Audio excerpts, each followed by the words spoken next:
वो एक वक्त था, उनके बारे में मैंने मैगजीन में पढ़ा है कि जो स्वर्ण कास्ट के लोग थे, मैं नाम नहीं लूँगा, अंडर ब्रैकेट में आप समझ लेंगे, कि उनकी किताबें छीन लेते थे कि ये मांझी पढ़ेगा, पढ़ करके क्या बनेगा। लेकिन देखिए मालिक की मर्जी कि साहब एक वक्त ऐसा आया कि बिहार का चीफ मिनिस्टर बनके अपनी हुकूमत को दिखाया। तो एजुकेशन एक ऐसी चीज़ है कि जब तक आप पढ़ेंगे नहीं, आप जज नहीं बनेंगे, न वकील बनेंगे, न इंजीनियर बनेंगे। लेकिन हमारे साथ जो अन्याय हो रहा है इस हिंदुस्तान में, आज़ाद हिंदुस्तान में, कि साहब जो भी बनेगा वो स्वर्ण जाति का। लालू जी के बारे में बताना चाहता हूँ। 2 ज़िला है, सहरसा एंड सुपौल, उसके बीच में एक राजपूत का गांव है। जब एक वक्त था, लालू जी नहीं आए थे, तब राजपूत के बड़े लोग साफ शफाफ कपड़ा पहन करके, और उसके बाद में जो अपने बीसी के लोग हैं वो सीट छोड़ देते थे। लेकिन लालू जी के रिजिम में ऐसा होना बंद हो गया। हर लोग अपनी सीट पर जो बैठे हैं वो बैठे रहेंगे। कोई राजपूत आए, कोई भूमियार है, उससे कोई लेना देना नहीं। हम आपको सीट छोड़ने के लिए तैयार नहीं है। ये मनोबल लालू जी ने दिया।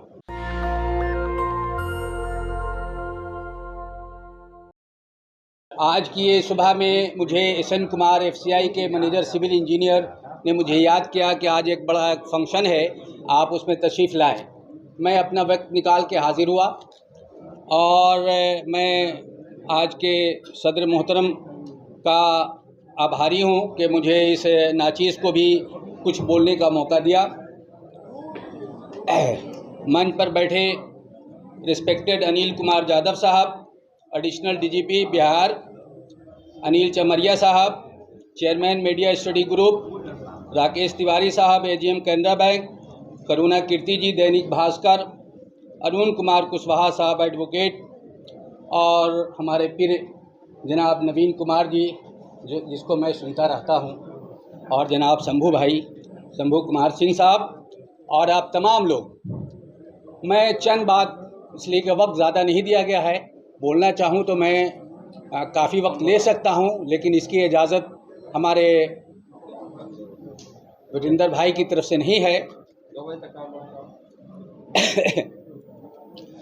अभी बात हो रही है इस ज्वाइंट संयुक्त जयंती समारोह की। मैंने पूछा एसएन कुमार से कि भाई ये अलग अलग वक्त पे क्यों नहीं मनाया जाता है, तो कहा कि नहीं, ये परंपरा है, ये फैसला लिया गया है कि इन दोनों का जो समारोह होगा वो ज्वाइंटली होगा। हम कहा अच्छी बात है, बार बार आने का मौका नहीं मिलेगा और फिर ऑर्गेनाइज करने का मौका भी नहीं मिलेगा। एजुकेशन के बारे में कहा गया है, मैं 2 बात कहना चाहूँगा कि अभी एक्स एमपी हैं जीतन राम मांझी जी। वो एक वक्त था, उनके बारे में मैंने मैगजीन में पढ़ा है कि जो स्वर्ण कास्ट के लोग थे, मैं नाम नहीं लूँगा, अंडर ब्रैकेट में आप समझ लेंगे, कि उनकी किताबें छीन लेते थे कि ये मांझी पढ़ेगा, पढ़ करके क्या बनेगा। लेकिन देखिए मालिक की मर्जी कि साहब एक वक्त ऐसा आया कि बिहार का चीफ मिनिस्टर बनके अपनी हुकूमत को दिखाया। और ऐसा ये ऊपर वाले का विधान है कि जिसको चाहे जितनी ऊंचाई पे पहुंचाना चाहे वो पहुंचा सकता है। एजुकेशन हमारे पैगंबर मोहम्मद सल्लल्लाहु अलैहि वसल्लम पर जिब्रील अमीन जो फरिश्तों के सरदार थे, वो अल्लाह की तरफ से इकरा बिस्म रब्बिकल लज़ी, मतलब यह कि पढ़ की शुरुआत की कुरान का सबसे पहला आयत वही है। तो एजुकेशन एक ऐसी चीज़ है कि जब तक आप पढ़ेंगे नहीं, आप जज नहीं बनेंगे, न वकील बनेंगे, न इंजीनियर बनेंगे।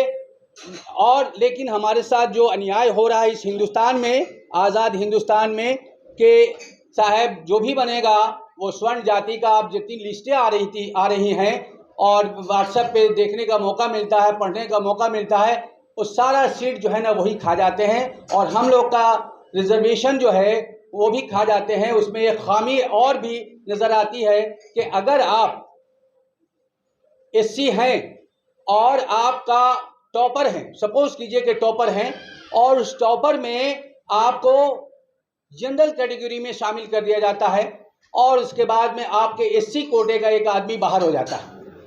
मैं इस सवाल को अपने मोमिन कॉन्फ्रेंस के जनाब फिरोज साहब जो सुप्रीम कोर्ट के वकील हैं और वो अध्यक्ष हैं मोमिन कॉन्फ्रेंस के, उनसे सवाल मैंने किया था 19 नवंबर 2019 में कि भाई ऐसा क्यों हो रहा है, इसके खिलाफ आप लोग लड़ाई क्यों नहीं लड़ते कि भाई हमारा आदमी अगर बासलाहियत है और वो अपनी सलाहियत के मुताबिक टॉपर हो सकता है तो फिर उसको टॉपर की जगह में आप एससी कोटा से बाहर कीजिए और उसके बाद ताकि दूसरा एससी जो है पीछे जो कम नंबर लाने वाला वो कामयाब हो जाए।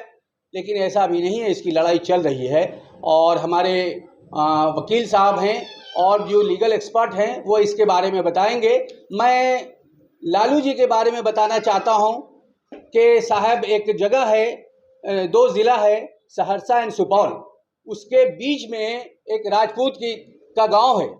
जब एक वक्त था लालू जी नहीं आए थे तब लोग आते थे, राजपूत के बड़े लोग साफ शफाफ कपड़ा पहन करके, और उसके बाद में जो अपने बीसी के लोग हैं वो सीट छोड़ देते थे। लेकिन लालू जी के रिजिम में ऐसा होना बंद हो गया।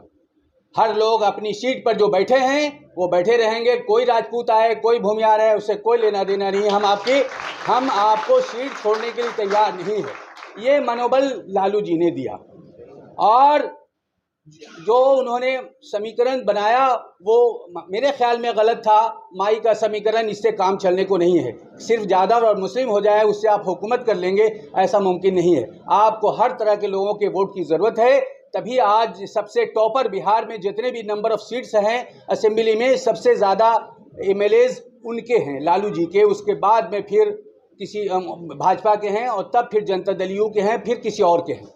कहने का मतलब यह है कि एक बात और मैं कहना चाहूँगा कि सावित्रीबाई फुले का जिक्र हो रहा है और उसी की जयंती मनाई जा रही है। उसकी एक सहयोगी जो थी महिला, मुस्लिम महिला थी, जिनका नाम अभी एक साहब ने बताया, वो फातिमा थी और फातिमा नाम था हमारे प्रोफेट मोहम्मद की चहेती बेटी का भी, समझ गए ना। तो उनका ये सहयोग है। एजुकेशन के मामले में जो ऊपर में नारा दिया गया है, एजुकेशन अगर नहीं आएगा तो हम एजुकेशन नहीं है तो हम कुछ भी नहीं कर सकते हैं, ना डॉक्टर बन सकते हैं, ना इंजीनियर बन सकते हैं, ना जज बन सकते हैं।